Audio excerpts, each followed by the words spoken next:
بسم اللہ الرحمن الرحیم۔ پیش خدمت ہے عمران سیریز سابولیٹ آگر کی قسط نمبر 4 اور یہ آخری قسط ہے۔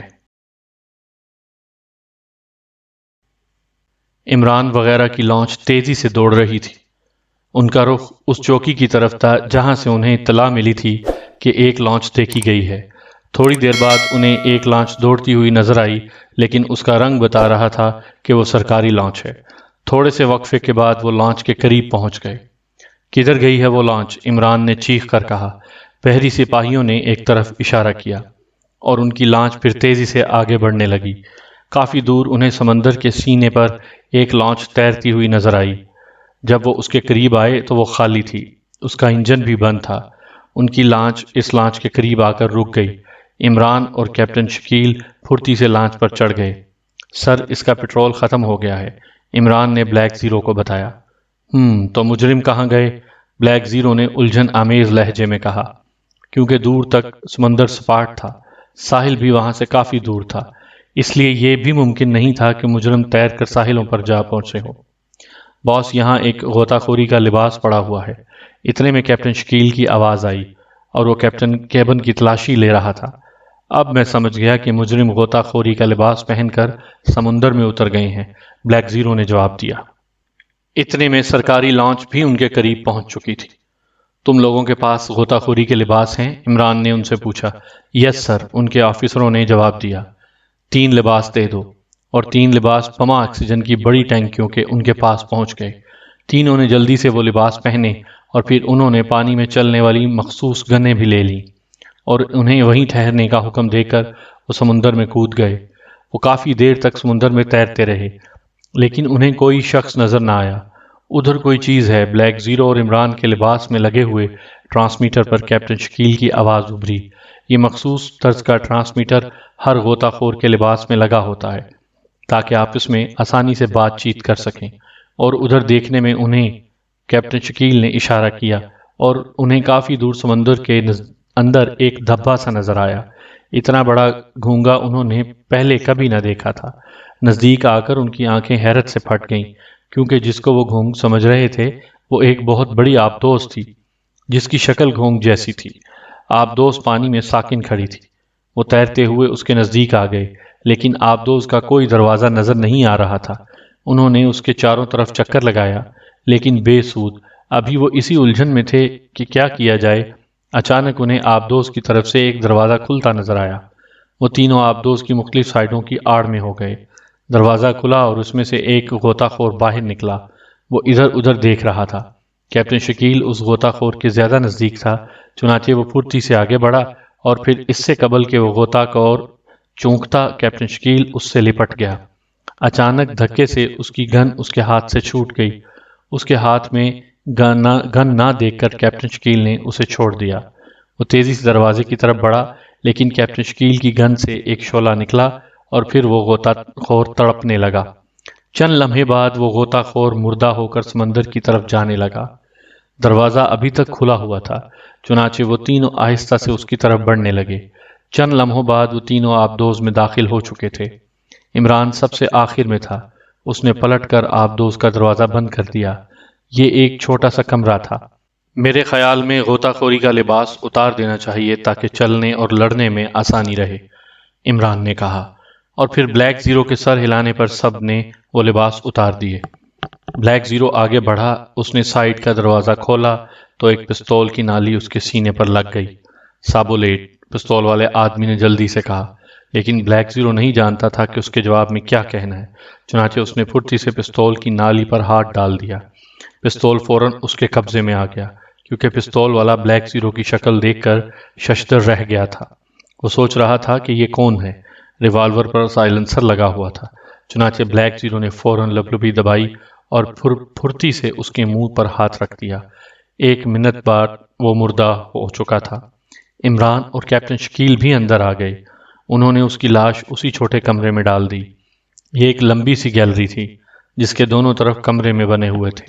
انہوں نے نزدیکی کمرے کا دروازہ کھولا۔ یہ کمرہ شاید سٹور تھا، کیونکہ اس میں مختلف قسم کا اسلحہ بھرا ہوا تھا۔ تینوں نے وہاں سے مشین گنیں اٹھا لیں اور آگے بڑھے۔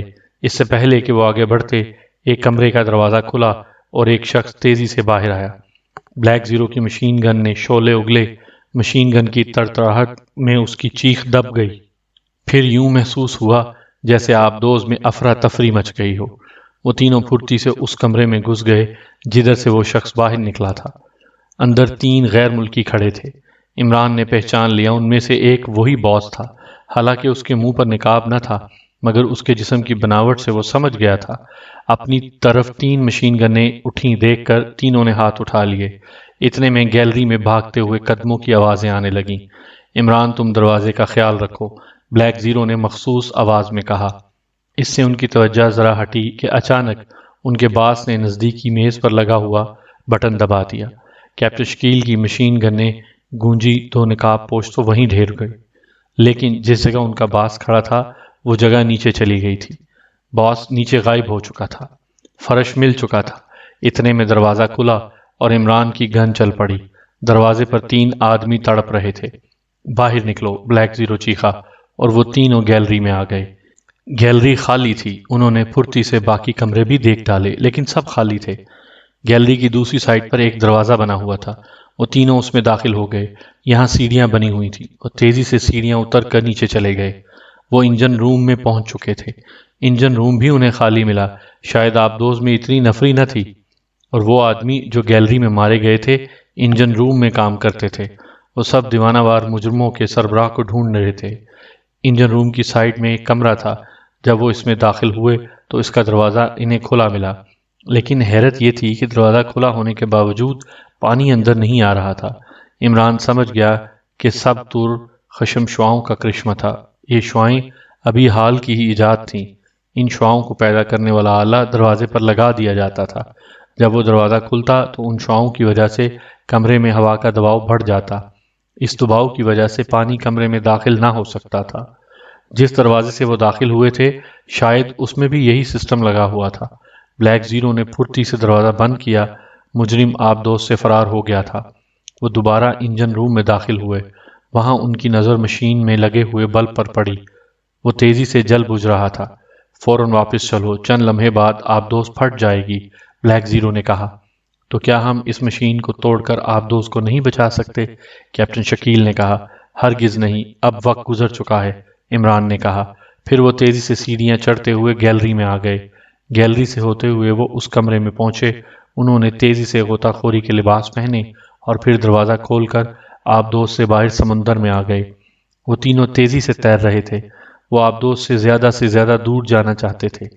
جب وہ کافی دور آ گئے تو سمندر سے ایک شعلہ سا لپکا، بے پناہ لہریں پیدا ہوئیں اور اس گھونگ نما آبدوز کے ٹکڑے اڑ گئے۔ اب وہ سطح کے قریب پہنچ چکے تھے۔ لہروں نے چند منٹ کے لیے انہیں سمندر میں خوب اچھالا، لیکن پھر وہ سطح سمندر میں پہنچ گئے۔ جیسے ہی وہ سطح سمندر پر پہنچے انہیں کچھ دور بہت سی لانچیں نظر آئیں۔ وہ تیزی سے ان لانچوں کی طرف بڑھے۔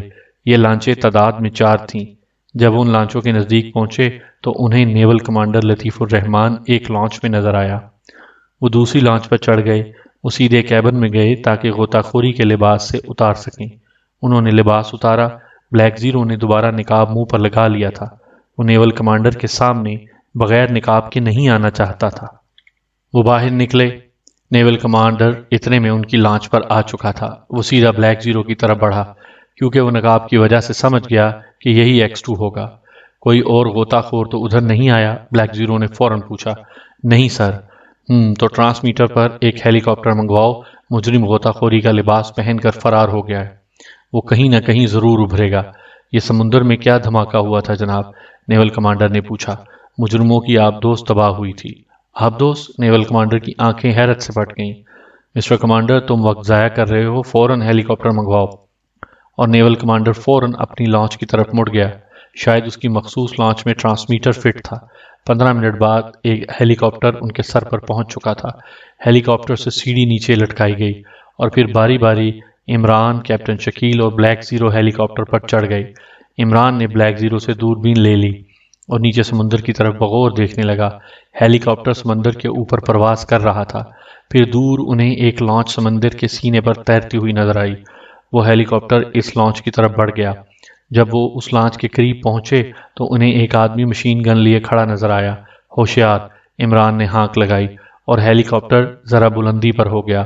بم مار کر لانچ کو تباہ کر دو، بلیک زیرو نے کیپٹن شکیل کو حکم دیا، اور کیپٹن شکیل نے ہیلی کاپٹر کے ڈیش بورڈ میں پڑا ہوا ایک دستی بم نکالا اور اس کا کلپ کھینچ کر لیور کو انگوٹھے سے دبا دیا۔ ہیلی کاپٹر دوبارہ لانچ کے اوپر پہنچ رہا تھا، لیکن لانچ پر ابھی تک مجرم مشین گن سیدھی کیے ہیلی کاپٹر کو نشانہ بنانے کے لیے تیار کھڑا تھا۔ جیسے ہی ہیلی کاپٹر لانچ کے اوپر پہنچا، کیپٹن شکیل نے جھک کر بم پھینک دیا۔ اس سے پہلے کہ اس کا جسم دوبارہ ہیلی کاپٹر کے اندر ہوتا، مشین گن کی گولیوں کی بچھاڑ ہیلی کاپٹر کو لگی۔ ایک گولی کیپٹن شکیل کے بازو میں گھس گئی اور کیپٹن شکیل اپنا توازن برقرار نہ رکھ سکا، چنانچہ وہ الٹ کر ہیلی کاپٹر سے باہر آ گیا اور پھر اس کا جسم تیزی سے سمندر کی طرف بھاگنے لگا۔ مجرم کا نشانہ بے حد ٹھیک رہا، گولیاں ہیلی کاپٹر کی مشین میں لگ چکی تھیں اور ہیلی کاپٹر ڈوبنے لگا۔ کیپٹن شکیل کا پھینکا ہوا بم بھی لانچ ڈرائیور کے عین سر پر پھٹا اور پھر لانچ کے ٹکڑے سمندر میں بکھر گئے۔ نیچے کودو، بلیک زیرو نے تیزی سے کہا، اور پھر دوسرے لمحے عمران اور بلیک زیرو سمندر میں کود گئے۔ اس سے پہلے کہ ہیلی کاپٹر کا پائلٹ نیچے کودتا، ہیلی کاپٹر ایک دھماکے سے پھٹ گیا اور پھر دونوں کے ٹکڑے ہوا میں بکھر گئے۔ کیپٹن شکیل دوبارہ سمندر کی سطح پر پہنچ چکا تھا، اس کے بازو سے خون تیزی سے بہہ رہا تھا۔ اس نے اپنے سے تھوڑی دور مجرم کو بھی پانی میں تیرتے ہوئے پایا۔ وہ زخم کی پرواہ کیے بغیر اس کی طرف لپکا اور اپنی بے پناہ قوت کے باعث وہ جلد ہی مجرم تک پہنچ گیا۔ بلیک زیرو اور عمران بھی سطح سمندر پر ابھر آئے تھے اور پھر وہ تیزی سے ان دونوں کی طرف تیرنے لگے، لیکن عمران بازو کی تکلیف کی وجہ سے زیادہ تیز نہیں تیر سکتا تھا، چنانچہ بلیک زیرو اس سے آگے نکل گیا۔ کیپٹن شکیل جیسے ہی مجرم کے نزدیک پہنچا، مجرم سمندر میں غوطہ لگا گیا۔ کیپٹن شکیل نے بھی اس کے پیچھے غوطہ لگایا، لیکن اب مجرم کے ہاتھوں میں ایک پتلا سا خنجر چمک رہا تھا۔ کیپٹن شکیل پھرتی سے ایک طرف لپکا۔ مجرم نے خنجر کا وار کیا، لیکن کیپٹن شکیل ذرا سا نیچے ہو گیا، لیکن پھر بھی خنجر اس کے بازو کو چیرتا چلا گیا۔ درد کی شدید لہر اس کے جسم میں دوڑ گئی۔ کیپٹن شکیل کے دونوں بازو زخمی ہو گئے تھے، لیکن اب اس کی آنکھوں میں وحشت چھا گئی۔ وہ پھرتی سے پلٹا اور مجرم کی ٹانگ اس کے ہاتھ آتے آتے رہ گئی۔ مجرم تیزی سے سطح سمندر کی طرف ابھر گیا، لیکن اب عمران اور بلیک زیرو پہنچ گئے تھے۔ مجرم نے بلیک زیرو پر خنجر کا وار کیا، لیکن بلیک زیرو نے تیزی سے اپنا رخ تبدیل کر لیا۔ اس سے پہلے کہ وہ مڑتا، عمران نے مجرم کا بازو پکڑ لیا، لیکن پھر اس کی آنکھوں کے گرد تارے ناچ گئے۔ اس کے جبڑے پر پڑنے والا مکہ انتہائی زوردار تھا، اس کی گرفت ڈھیلی پڑ گئی۔ مجرم دوبارہ غوطہ لگا گیا، لیکن نیچے سے کیپٹن شکیل نے اسے جکڑ لیا۔ پھر اس سے پہلے کہ مجرم اس کے سینے پر خنجر پیوست کرتا، بلیک زیرو کی لات مجرم کے سینے پر پڑی اور تکلیف کی وجہ سے خنجر اس کے ہاتھ سے چھوٹ گیا، اور کوئی چارہ نہ دیکھتے ہوئے مجرم نے کیپٹن شکیل کی گردن دونوں ہاتھوں میں جکڑ لی۔ مجرم کے بازوؤں میں بے پناہ طاقت تھی۔ کیپٹن شکیل کا دم گھٹنے لگا۔ اس نے کنگل چلانے کے لیے اپنا بازو لہرایا، لیکن اس سے پہلے کہ اس کے کنگن کا وار مجرم پر پڑتا، مجرم کی گرفت ڈھیلی پڑ گئی۔ عمران کا زوردار مکہ مجرم کی کن پٹی پر پڑ چکا تھا، اور دوسرے لمحے بلیک زیرو کی لات بھی اس کی کمر پر لگی۔ اس کے منہ سے خون بہنے لگا اور وہ بے ہوش ہو گیا۔ تینوں نے اسے سنبھالا اور سطح سمندر پر لے آئے۔ انہیں اپنی طرف ایک سرکاری لانچ بڑھتی ہوئی نظر آئی، شاید وہ ہیلی کاپٹر کو تباہ ہوتے دیکھ کر ادھر آئے تھے۔ لانچ نزدیک پہنچی اور وہ مجرم کے لیے ہوئے لانچ پر سوار ہو گئے۔ دانش منزل کے حال میں سیکرٹ سروس کے تمام ممبران موجود تھے، ان میں تنویر بھی موجود تھا۔ اب وہ قدرے صحت مند ہو چکا تھا، ابھی کمزوری باقی تھی۔ تھوڑی دیر بعد ٹرانسمیٹر کا بلب جل اٹھا اور جولیا جو ٹرانسمیٹر کے پاس ہی بیٹھی تھی، تیزی سے ایک بٹن دبایا۔ ٹرانسمیٹر سے X2 کی آواز ابھری۔ ہیلو جولیا، X2 نے مخصوص لہجے میں کہا۔ یس سر، جولیا نے جواب دیا۔ کیا تمام ممبران موجود ہیں؟ یس سر۔ اوکے، ہم لوگ کیس کی تفصیل سننے کے لیے بےتاب ہو رہے ہیں۔ اس کیس کو حل کرنے کے لیے ہم سب کو بے پناہ کام کرنا پڑا ہے۔ تنویر تو اس سلسلے میں مرتے مرتے بچا۔ بہرحال میری طرف سے اسے نئی زندگی مبارک ہو۔ یہ کیس دراصل بہت الجھا ہوا تھا۔ مجرموں کی تنظیم کا نام سابولیٹ آگر تھا۔ سابولیٹ آگر ہسپانوی میں گھونگے کو کہتے ہیں۔ چونکہ ان مجرموں کا سربراہ ایک ہسپانوی تھا اور دوسرا ان کی آبدوز گھونگے کی شکل کی تھی، اس لیے انہوں نے اپنی تنظیم کا نام سابولیٹ آگر رکھا ہوا تھا۔ ان کا ہیڈ کوارٹر دراصل ایک یورپی ملک میں ہے۔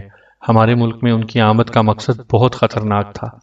آپ لوگ کو شاید معلوم نہیں کہ ہمارا ملک ایک دوست ملک کی مدد سے ہائیڈروجن بم تیار کر رہا ہے۔ ہائیڈروجن بم تکمیل کے آخری مراحل میں ہے۔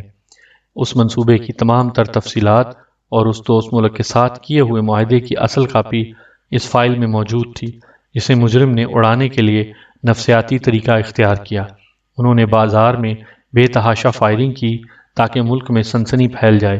پھر انہوں نے ایک بینک لوٹنے کی کوشش کی۔ یہ سب اس وجہ سے ہوا کہ سیکرٹ سروس اور CID کی توجہ اس طرف ہو جائے کہ یہ مجرم دراصل بینک لوٹنے والے ہیں۔ چنانچہ یہی ہوا، ہم سب کی توجہ بینکوں کی طرف ہو گئی اور وہ اس دوران فائل لے اڑے۔ مجرموں کا منصوبہ یہ تھا کہ منصوبے کی تفصیلات حاصل کر کے فیکٹری کو اڑا دیا جائے جہاں ہائیڈروجن بم تیار ہو رہا ہے۔ دوسرے، اس معاہدے کی تفصیلات اس ملک کو بھیج دی جائیں جس نے ان کی خدمات حاصل کی تھیں۔ وہ ملک نہیں چاہتا تھا کہ ہمارا اس دوست ملک سے کوئی تعلق رہے۔ دوست ملک براہ راست سامنے نہیں آنا چاہتا تھا۔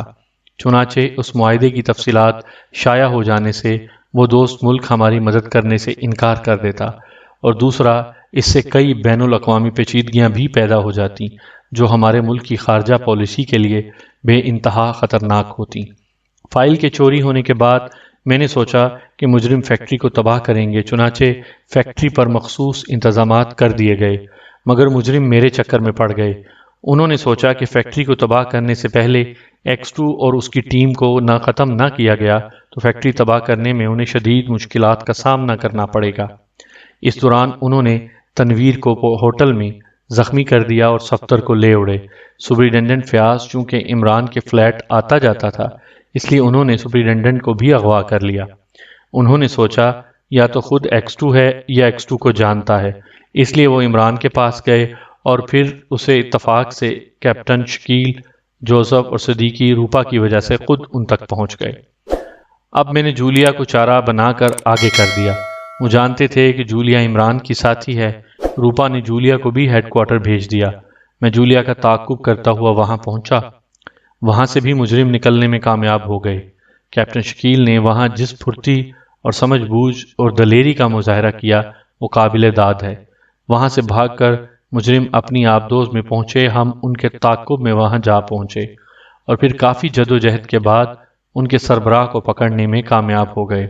اس کے سینے سے بندھے ہوئے واٹر پروف تھیلے میں سے وہ فائل بھی برآمد ہو گئی اور اس کی نشاندہی پر اس کے باقی کے ساتھی بھی پکڑے گئے ہیں، اور روپا اور اس کے گنڈے بھی فیاض نے گرفتار کر لیے ہیں، اور اس طرح فیکٹری تباہ ہونے کی نوبت ہی نہ آئی اور کیس ختم ہو گیا۔